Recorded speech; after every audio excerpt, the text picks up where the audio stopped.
Hello guys, स्वागत है आपका मेरे यूट्यूब चैनल एग्जाम टाइम्स में। मैं आत्म प्रकाश आपके लेके आया हूँ चैप्टर नंबर 10 समुच्चय, जिसे इंग्लिश में हम कहते हैं सेट्स। ओके, सेट्स होते क्या है? किसी व्यक्ति वस्तु का समूह। ठीक है, जो कोई एक वस्तु है, संख्या है, तो इनका जो समूह है वही समुच्चय होता है। ठीक है, संख्याओं को प्रदर्शित करने का तरीका ये भी सीखेंगे। ठीक है, तो इन सब चैप्टर में जो हमारे चैप्टर है सेट, इसमें पहला टॉपिक है समुच्चय की संकल्पना मतलब अवधारणा। ओके, दूसरा है समुच्चय को लिखने की विधियां, तीसरा है समुच्चय का प्रकार, चौथा है समुच्चय का श्रम, पांचवा है अंतर तथा सर्वनिष्ठ ज्ञात करना। ठीक है, अंतर तथा सर्वनिष्ठ ज्ञात करना। क्वेश्चन इसमें से बन के आता है अधिकतम और अधिकतम समुच्चय के प्रकार से बन के आता है। ठीक है, तो ये दो टॉपिक हैं जिससे क्वेश्चंस आते रहते हैं, लेकिन इसका बेसिक समझना भी बहुत जरूरी है। बेसिक समझने से पहले हम जानेंगे ये जो समुच्चय है हमारा सेट, ये एक जर्मन गणितज्ञ थे जॉर्ज कैंटर। ठीक है, इन्होंने सन 1990 में इसकी अवधारणा दी थी। ठीक है कि नहीं? समुच्चय की अवधारणा जॉर्ज कैंटर ने दिया था, जो एक जर्मन गणितज्ञ थे 1890 में। ये हो सके तो एक नंबर में क्वेश्चन आ सकता है बहुविकल्पी में कि समुच्चय की अवधारणा किसने दी, तो हम बताएंगे जॉर्ज कैंटर ने दी। ओके, तो समुच्चय होता क्या है? समुच्चय प्रश्नावली मतलब प्रश्नों का समूह, सप्ताह दिन का समूह, फूलमाला फूलों का समूह, पुस्तकालय पुस्तकालय का समूह, क्रिकेट टीम 12 खिलाड़ियों का समूह, वर्ष 12 महीनों का समूह। ठीक है, तो क्या बताता है? किसी भी व्यक्ति वस्तु इनका समूह जो होगा वो क्या होगा? समुच्चय होगा, सेट होगा। ओके, चलिए आगे देखते हैं। उन वस्तुओं को जिनसे सेट मतलब समुच्चय बनता है उन्हें सेट ऑफ एलिमेंट कहते हैं, या अवयव या सदस्य मेंबर। मतलब जैसे एक सेट हो गया, चलिए बताता हूं। मान लीजिए ये एक हो गया सेट। ठीक है, अब इसमें मैंने बोला कुछ एलिमेंट्स हैं, जैसे ए है, बी है, सी होगा, कहीं डी होगा, कहीं जेड होगा। तो ये एक समुच्चय दर्शा रहा है, इसको मैंने बोल दिया भाई ये है सेट ए।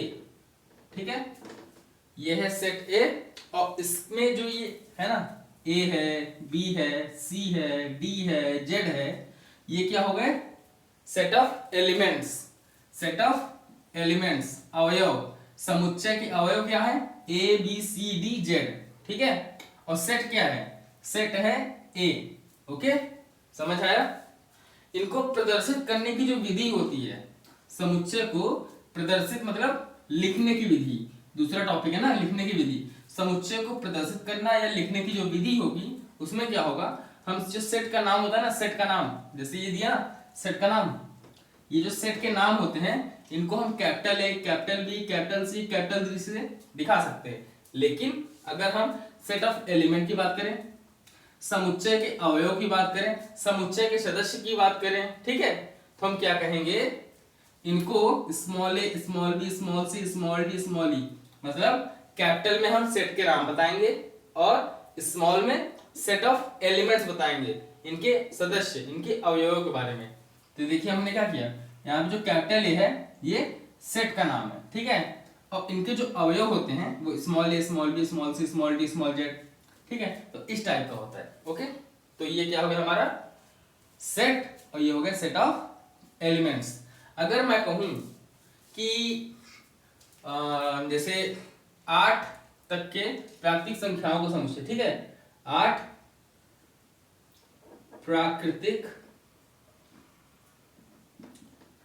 संख्या का समुच्चय, ठीक है, समुच्चय, तो क्या कैसे लिखेंगे? मान लिया सेट बी है, ठीक है, सेट बी को हम कैसे लिखेंगे?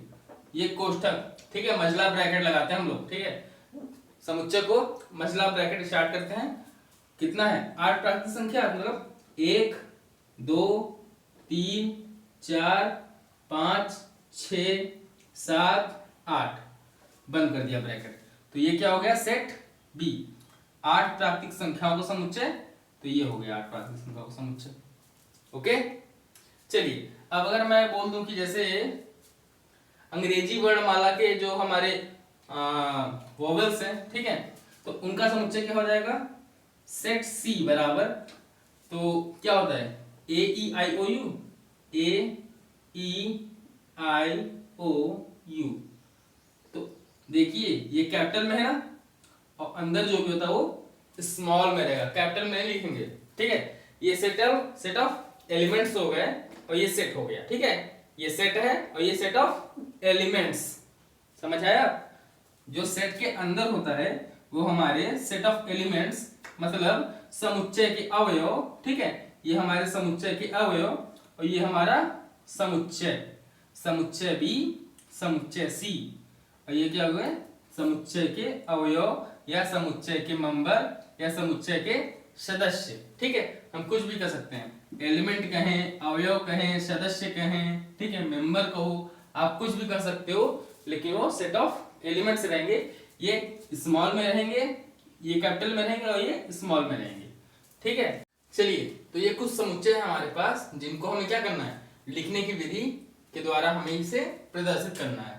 तो पहला क्वेश्चन है, 1 से 10 तक की प्राकृतिक संख्या का समुच्चय क्या है, P है ना, P। तो P बराबर क्या हो जाएगा, मंझला कोष्ठक में समुच्चय लिखते हैं हमेशा, ठीक है, ना बड़ा ना छोटा ना कोई भी कोष्ठक, हमेशा मंझला कोष्ठक। तो P बराबर 1 से 10 तक की प्राकृतिक संख्या, 1 2 3 4 5 6 7 8 9 और 10।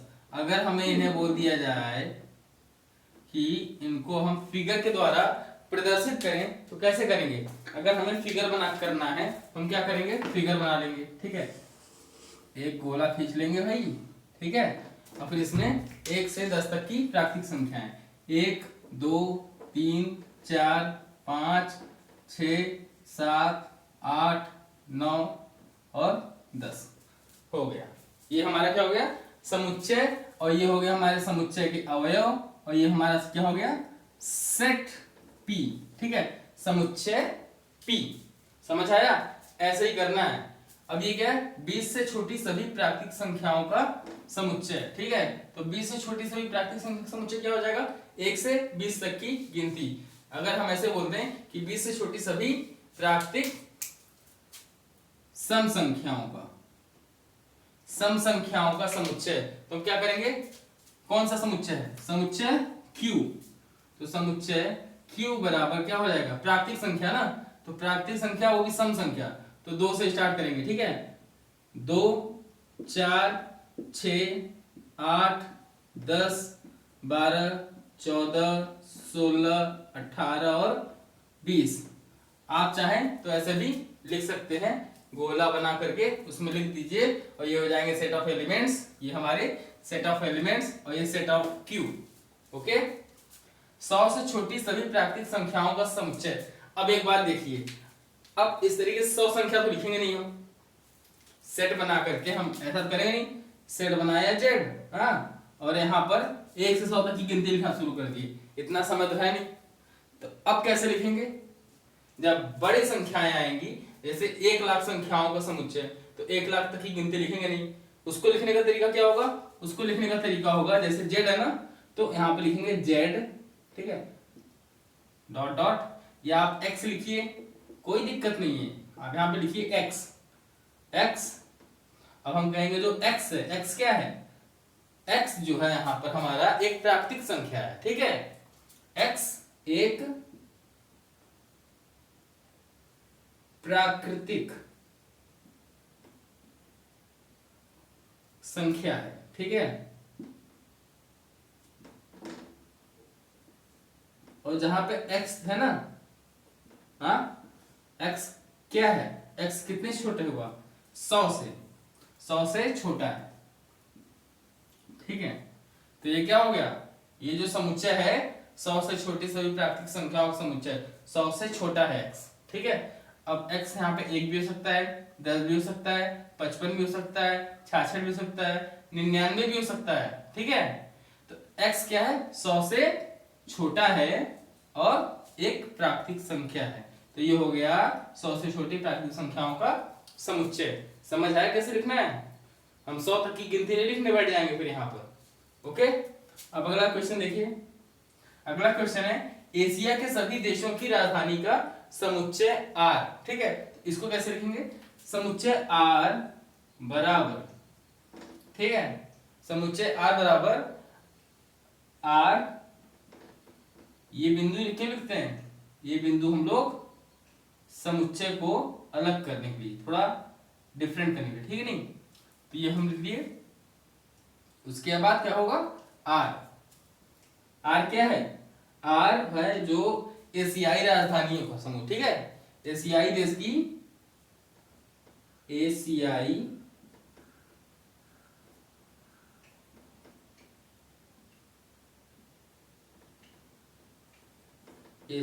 देश की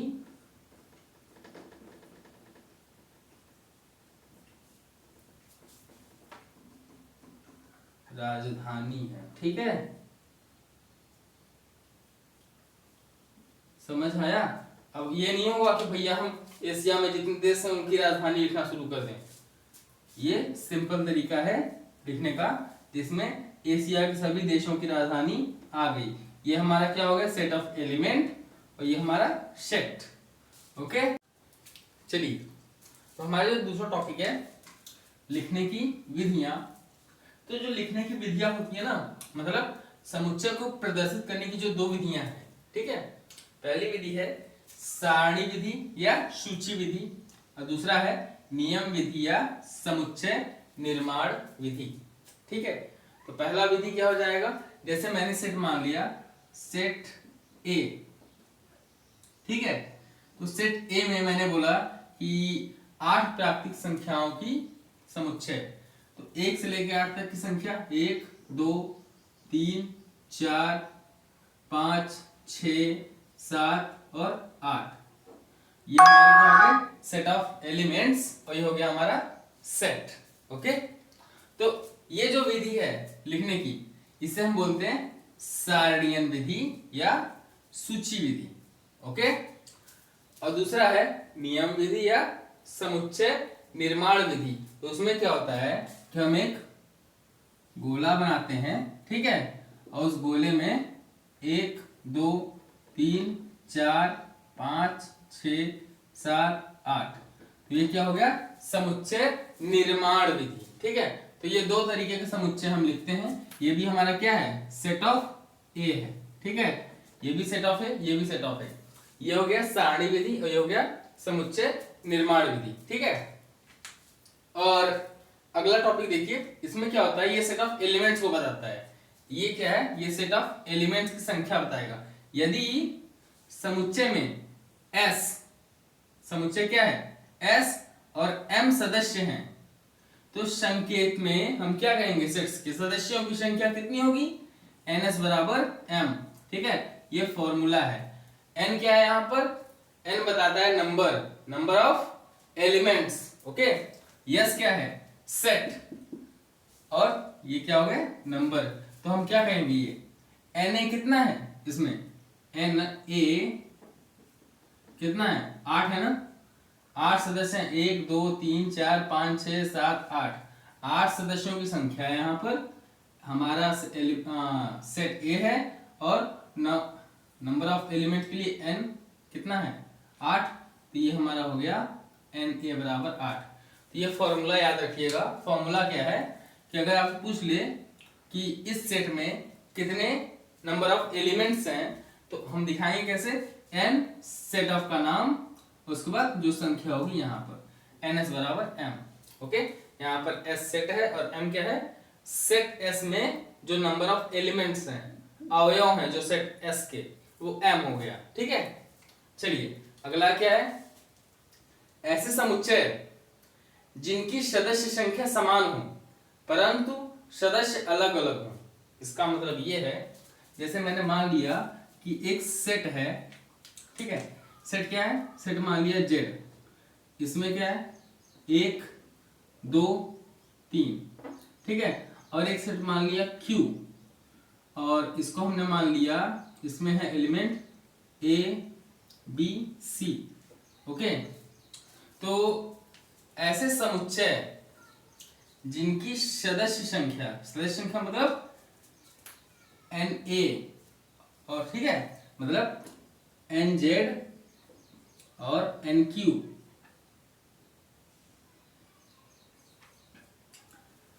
ऐसे समुच्चय जिनकी सदस्य संख्या समान हो, इसमें भी 3 है इसमें भी 3 है, ठीक है। सदस्य संख्या समान है परंतु सदस्य अलग अलग हैं, सदस्य अलग अलग हैं। जेड में 1 2 3 है और क्यू में ABC है, उन्हें हम क्या कहेंगे, उन्हें हम कहेंगे समतुल्य समुच्चय। तो ये क्या हो गया, दोनों बराबर है कि नहीं, नंबर ऑफ एलिमेंट, हाँ दोनों में नंबर ऑफ एलिमेंट बराबर है, दोनों सेट्स में नंबर ऑफ एलिमेंट बराबर हैं, तो हम क्या कहेंगे, ये दोनों सेट समतुल्य समुच्चय हैं, ठीक है। समतुल्य समुच्चय, समान समुच्चय, ओके। इनके नंबर ऑफ एलिमेंट्स की संख्या समान हो, नंबर ऑफ एलिमेंट्स समान हो ना हो कोई फर्क नहीं पड़ता, लेकिन नंबर ऑफ एलिमेंट्स समान होगा तो हम कहेंगे समतुल्य समुच्चय है, ठीक है। अब हम पढ़ेंगे परिमित समुच्चय और अपरिमित समुच्चय। जिन सेट्स के अवयव मतलब एलिमेंट्स की जो संख्या है सीमित हो, परिमित हो, एक निश्चित हो, ठीक है, तो वो समुच्चय क्या कहलाएगा, परिमित, सीमित या फाइनाइट सेट, ठीक है, जिसे हम इंग्लिश में बोलते हैं फाइनाइट, जिसके समुच्चय के जो अवयव हैं, हाँ सेट ऑफ एलिमेंट्स जो हैं, अगर वो निश्चित हैं, परिमित हैं, जिनकी संख्याओं को हम गिन सकते हैं, तो क्या होगा, परिमित समुच्चय या फाइनाइट सेट। जैसे सेट ऑफ ए, इनमें क्या है 5 संख्याओं का समुच्चय है ना, 5 तक की प्राकृतिक संख्याओं का समुच्चय। सेट ऑफ बी क्या है, A B C D E का समुच्चय, हाँ तो ये क्या है, ये ऐसी समुच्चय हैं जिनके सेट ऑफ एलिमेंट्स को हम गिन सकते हैं, वो परिमित हैं, सीमित हैं, तो ऐसे समुच्चय परिमित समुच्चय कहलाएंगे, ओके। चलिए अगला टॉपिक है अपरिमित समुच्चय, असीमित समुच्चय, ओके। इनको इंग्लिश में बोलते हैं हम लोग इनफाइनाइट सेट्स, ठीक है। जिन समुच्चय के अवयव सेट ऑफ एलिमेंट्स की जो संख्या है अनंत हो, इनफाइनाइट हो, जिनकी कोई गिनती ही ना हो, ठीक है, हम गिन ही ना पाए कितने एलिमेंट्स हैं वहां पर, तो वो क्या होंगे, अपरिमित समुच्चय, असीमित समुच्चय या इनफाइनाइट सेट्स कहलाते हैं। जैसे सेट ऑफ ए क्या है, 2 4 6 8 10 dot dot dot dot dot, अब 12 14 16 18 20 22 24 26 28 30 32 34 36 ऐसे आते रहेगा ना, तो इनमें कितनी संख्याएं आएंगी हमें नहीं पता है। ये क्या है, सम संख्याओं का समुच्चय है ना, इनमें कितनी संख्याएं आएंगी हमें पता ही नहीं है, बढ़ती जाएंगी बढ़ती जाएंगी। सेट ऑफ बी देखिए इसी तरह असीमित है, ठीक है नहीं, ये क्या है, हाँ विषम संख्याओं का समुच्चय है, 3 5 7 9 11 13, हाँ 15 17 19 21 23 ऐसे ही बढ़ती जाएंगी। इसमें कितनी संख्याएं हैं इन समुच्चय में, जो सेट ऑफ एलिमेंट्स हैं उनकी संख्या को हम गिन नहीं सकते, ठीक है। सेट ऑफ एलिमेंट्स अनंत है यहाँ पर, तो इन्हें क्या बोलेंगे, असीमित समुच्चय, ठीक है। ऐसे समुच्चय जिनके सेट ऑफ एलिमेंट्स को हम गिन सकें, ठीक है, जो सीमित है वो फाइनाइट सेट्स, और ऐसे समुच्चय जिनके सेट ऑफ एलिमेंट्स को हम ना गिन सकें वो क्या होगा, असीमित समुच्चय, ठीक है, इनफाइनाइट सेट्स। चलिए आगे चलते हैं। अगला समुच्चय हमारा एकल समुच्चय, जिसे हम बोलते हैं सिंगलटन सेट, ठीक है।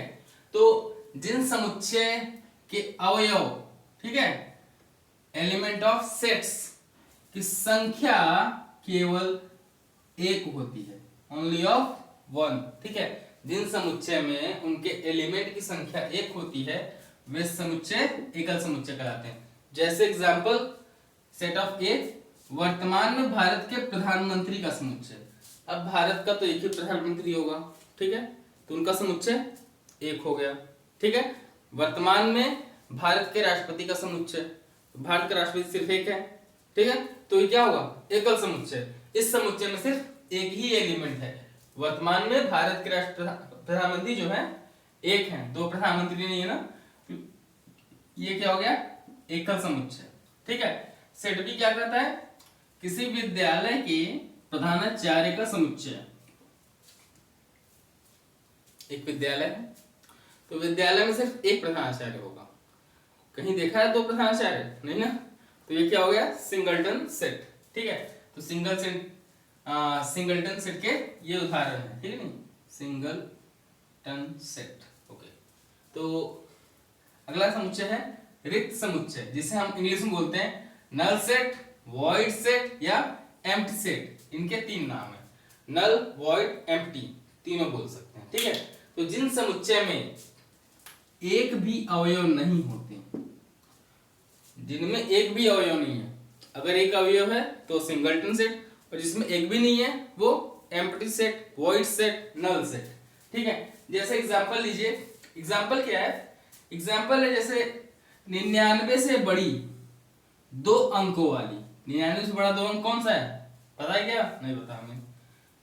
प्राकृतिक संख्या का समुच्चय। 99 से बड़ी 2 अंकों की प्राकृतिक संख्या कुछ होती है? नहीं होती ना। तो ये क्या हो जाएगा? नल सेट, वॉइड सेट या एम्प्टी सेट, जिसे हम दिखाते हैं इस तरीके से या फाई से। इसे हम लोग फाई बोलते हैं। ठीक है, इंग्लिश हिंदी में फाई पढ़ेंगे इसे, फाई फाई। ओके, जिसे ना पता हो उसके लिए इसे हम फाई बोलते हैं। और रिक्त समुच्चय हम कुछ ऐसा दिखाते हैं, इसके अंदर कुछ लिखते नहीं है। ओके, जैसे अगर हमें लिखना हो इस चीज को तो हम क्या करेंगे? सेट जेड बराबर, बस हो गया। 99 से बड़ी 2 अंकों की प्राकृतिक संख्या का समुच्चय क्या होगा? ये होगा भाई। या हम लिखें इसको फाई, खत्म। सेट जेड बराबर ये लिखें या फाई लिखें, दोनों एक ही है। ठीक है, आगे कुछ नहीं करना है। हो गया भाई रिक्त समुच्चय हमारा। ठीक है, चलिए अगला। चलिए तो हम शुरू करते हैं अपना नेक्स्ट टॉपिक, जो है उपसमुच्चय, जिसे हम सबसेट कहते हैं, और है अधिसमुच्चय, जिसे हम सुपरसेट कहते हैं। तो ये सेट का बहुत ही महत्वपूर्ण चरण है, पड़ाव है। चलिए शुरू करते हैं नेक्स्ट टॉपिक हमारा, जिसे उपसमुच्चय या सबसेट कहते हैं, या अधिसमुच्चय या सुपरसेट कहते हैं। तो ये 2 टॉपिक जो है हमारे पास, ठीक है, हमारे चैप्टर का अब प्रारंभ है, ये समझ लीजिए। इस चैप्टर का ये प्रारंभ समझिए। ओके, तो ये हेलो गाइस, ये नेक्स्ट टॉपिक हमारा।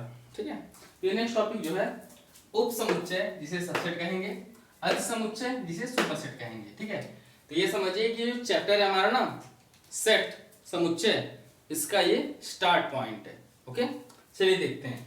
तो ये कह रहा है यदि सेट बी, यहाँ पे 2 सेट हैं, एक सेट ए और एक सेट बी। ठीक है, तो सोचिए कि यदि सेट बी के जो सभी अवयव हैं, ठीक है, सेट ए के अवयव हैं, सेट बी का अवयव सेट ए का अवयव है, ठीक है नहीं, तो सेट बी सेट ए का उपसमुच्चय कहलाएगा।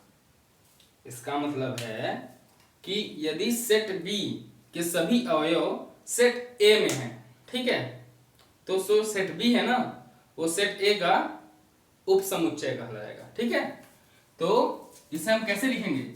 B is subset of A, इसे पढ़ेंगे B सबसेट A। तो सबसेट का क्या होता है?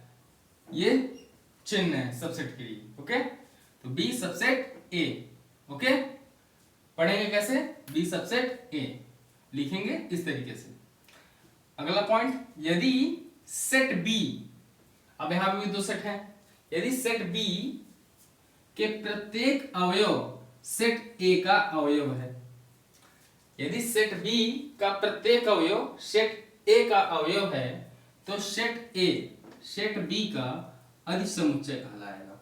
सेट A सेट B का अधिसमुच्चय कहलाएगा। अब बोल रहा है कि एक सेट B है और एक सेट A, यदि सेट B का प्रत्येक अवयव सेट A में है, ठीक है, तो हम क्या कहेंगे? जो सेट A है वो सेट B का अधिसमुच्चय है। ठीक है, इसका मतलब ये देखिए, ये जो चिन्ह है ना, ये होता है सुपरसेट।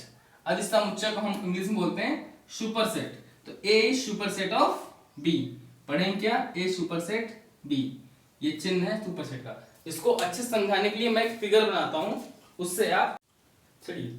तो मान लिया इसमें 1 2 3 4 5 6 7 8, ठीक है, ये हो गया हमारा सेट ए।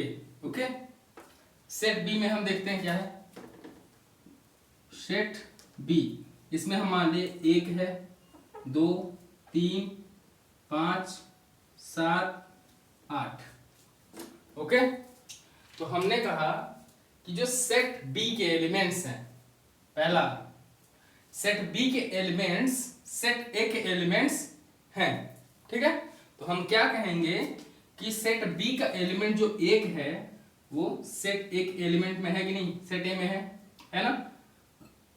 जो 2 है वो यहां पर भी 2 है, जो 3 है वो यहां पर भी 3 है, जो 5 है वो यहां पर भी 5 है, जो यहाँ पे 7 है यहाँ भी 7 है, जो यहाँ 8 है वो यहाँ भी 8 है। तो सेट बी के सारे एलिमेंट्स सेट ए के एलिमेंट्स हैं, ठीक है। तो हम क्या कहेंगे, B is a subset of A। हम यहाँ क्या कहेंगे, जो हमारा सेट B है, ठीक है, जो हमारा सेट B है is a subset of set A। Okay, set B is a subset of A, ये कहेंगे। और अगर दूसरा देखा जाए, सेट बी के प्रत्येक के एलिमेंट अगर सेट ए में है तो हम क्या कहेंगे, set A is a superset of set B.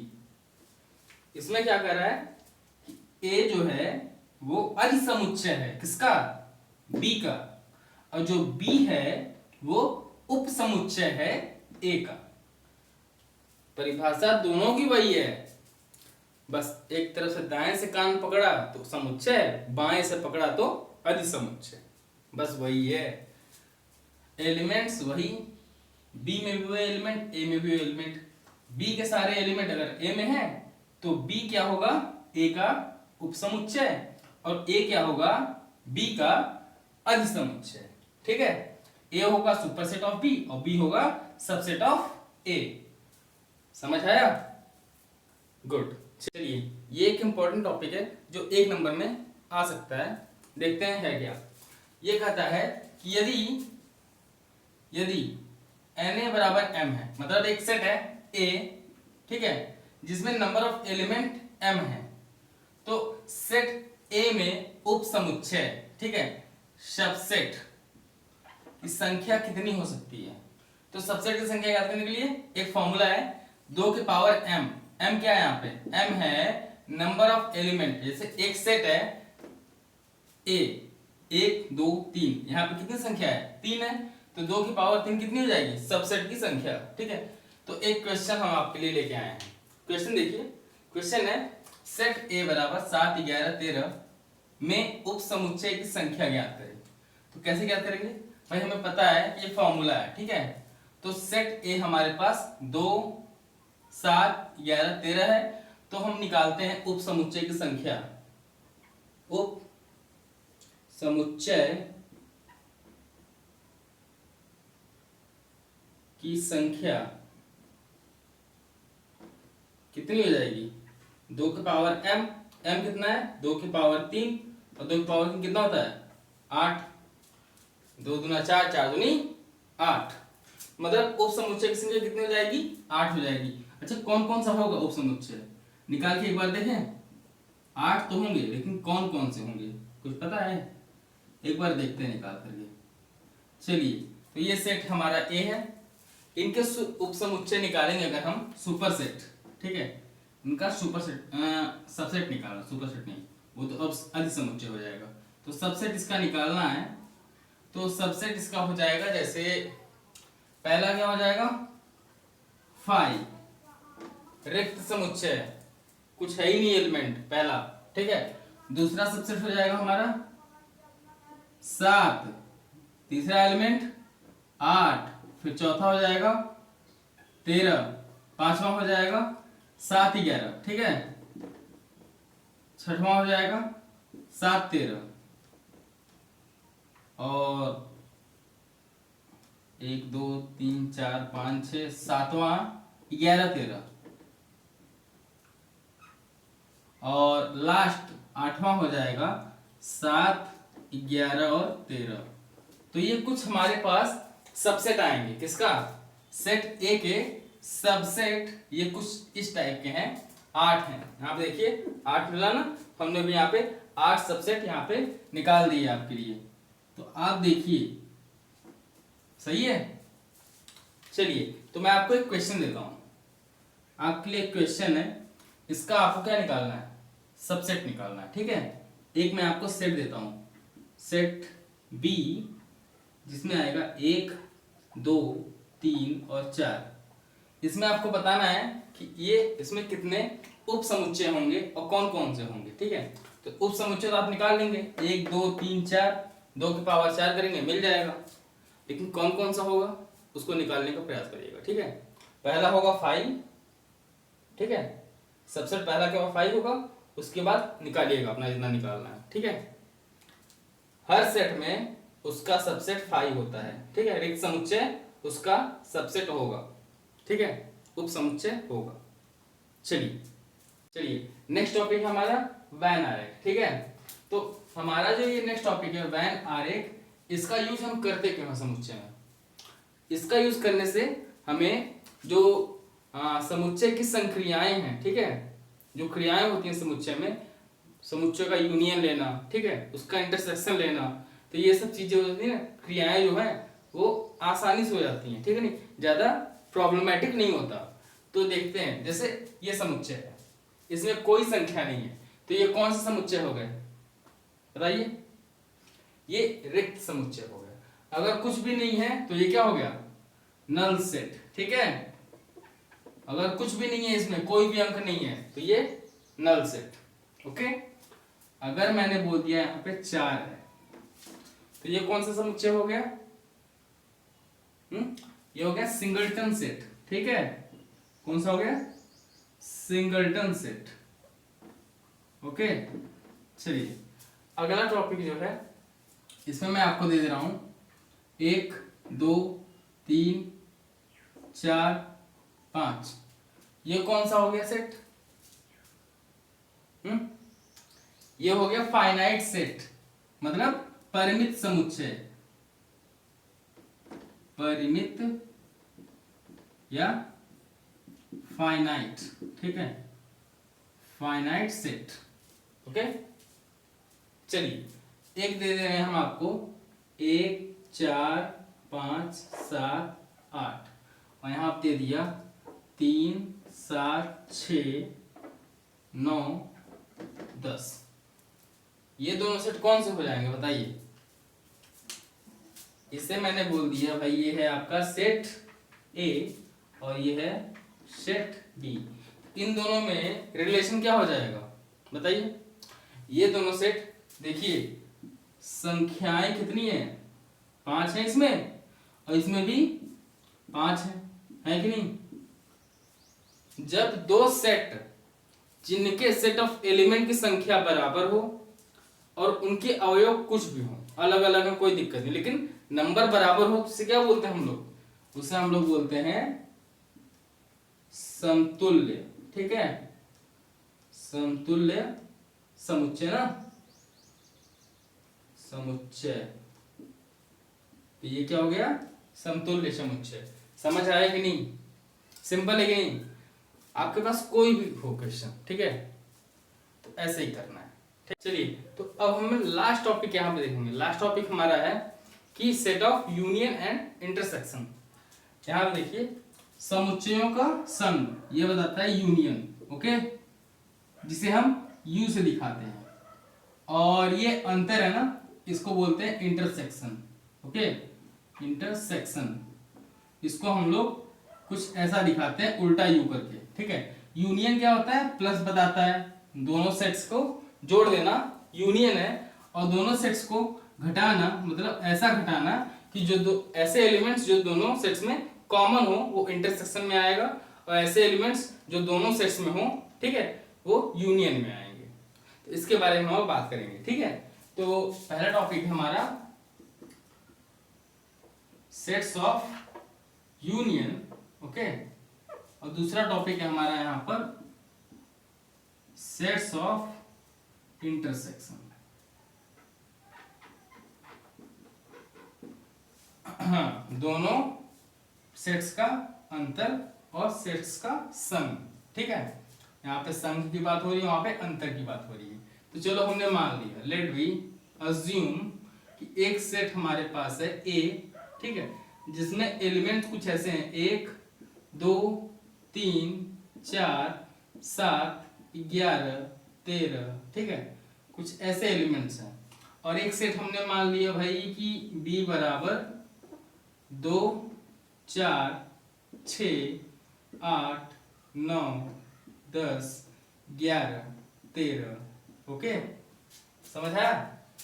तो मैंने यहाँ पे 2 एलिमेंट्स ले लिए, चलो कोई बात नहीं, इसको हटा देते हैं, 11 लेते हैं। चलो मैंने यहाँ पे 2 सेट ले लिया, ठीक है।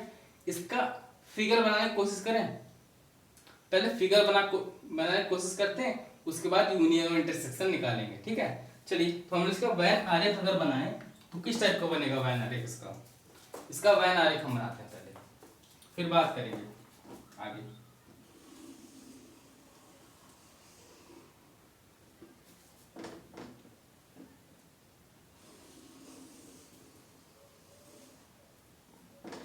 तो वैन आरेख में कुछ ऐसा है कि कुछ एलिमेंट्स ऐसे हैं सेट ए के जो सेट बी में है, और कुछ एलिमेंट सेट बी के ऐसे हैं जो सेट ए में है ना।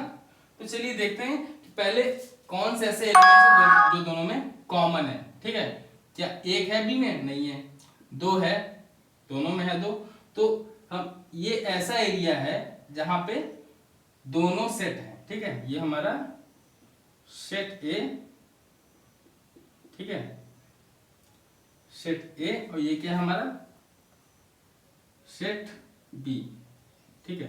तो ऐसे एरिया जो दोनों सेट ए और सेट बी में है, तो 2 वहां पे हम लिख दिए, 3 दोनों में नहीं है, 4 दोनों में है, ठीक है, यहाँ पे 4 लिखेंगे, ओके। 7 दोनों में नहीं है, 11 दोनों में है, ठीक है, तो 11 लिख दिए। 13 भी दोनों में नहीं है। तो हमने क्या किया, हमने ऐसे एलिमेंट्स को पहले लिख लिया यहाँ पर जो दोनों में उपस्थित हैं, ठीक है, दोनों सेट्स में उपस्थित हैं। अब हम लिखेंगे ऐसे एलिमेंट्स जो सेट ए में है लेकिन बी में नहीं है, ठीक है। तो एक है भाई सेट ए में लेकिन बी में नहीं है। 3 4 है, 3 नहीं है ना, 3 है, 4 इसमें भी है, 7 इसमें नहीं है, 13, 7 और 13। तो 1 3 7 13 ऐसे एलिमेंट्स है जो सेट बी में नहीं है। अब यहाँ पे देखते हैं, तो 6 8 9 10, 6 8 9 10 ना, 6 8 9 और 10, 6 8 9 10 क्या है, ऐसे एलिमेंट्स जो सेट बी में है लेकिन सेट ए में नहीं है। और 4 11 2 ऐसे एलिमेंट्स है जो सेट ए और सेट बी दोनों में है, ठीक है। तो जो दोनों में होंगे उनको हम बीच में लिख देंगे जहां पे दोनों का भाग है, ओके। तो ये हम रेखांकित कर रहे हैं, छायांकित कर दे रहे हैं, ओके।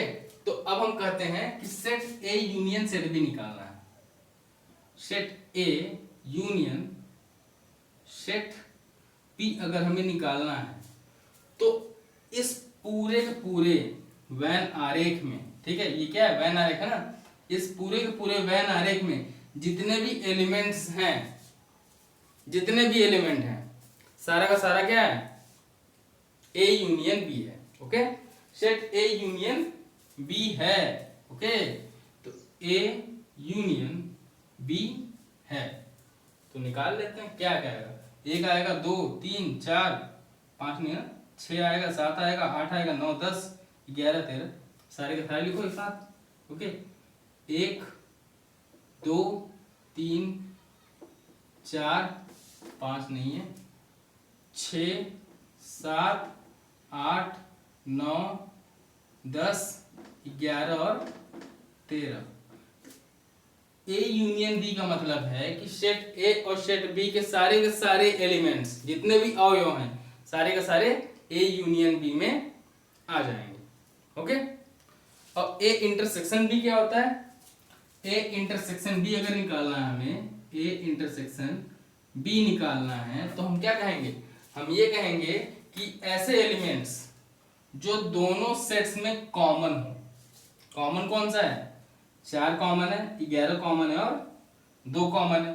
तो ये 4 11 2 ऐसे एलिमेंट्स हैं जो दोनों सेट्स में इंटरसेक्ट करते हैं, ठीक है, दोनों सेट्स में उपस्थित हैं। तो ये क्या हो जाएंगे? ए इंटरसेक्शन बी के एलिमेंट्स 4 11 और 2 जो दोनों सेट्स में हैं, उपस्थित हैं, तो ये हमारे हो गए सेट्स ऑफ इंटरसेक्शन और सेट्स ऑफ यूनियन। तो अब देखा जाए तो इस टॉपिक पर हमारे एग्जाम में बहुत सारे क्वेश्चंस पूछे जाते हैं, ठीक है। तो अगला वीडियो मैं आपके लिए बनाऊंगा जहां पर एग्जामिनेशन बेसिस पे जितने भी क्वेश्चंस आते हैं ना, उनको लेकर के हमने यहाँ पर आपके थ्योरी की बात कर ली, आपके बेसिक क्लासेस की बात कर ली। आपको बेसिक्स नहीं आते तो आप इस वीडियो को देखिएगा और इसके बाद मेरे अगले वीडियो पे आइएगा। ओके।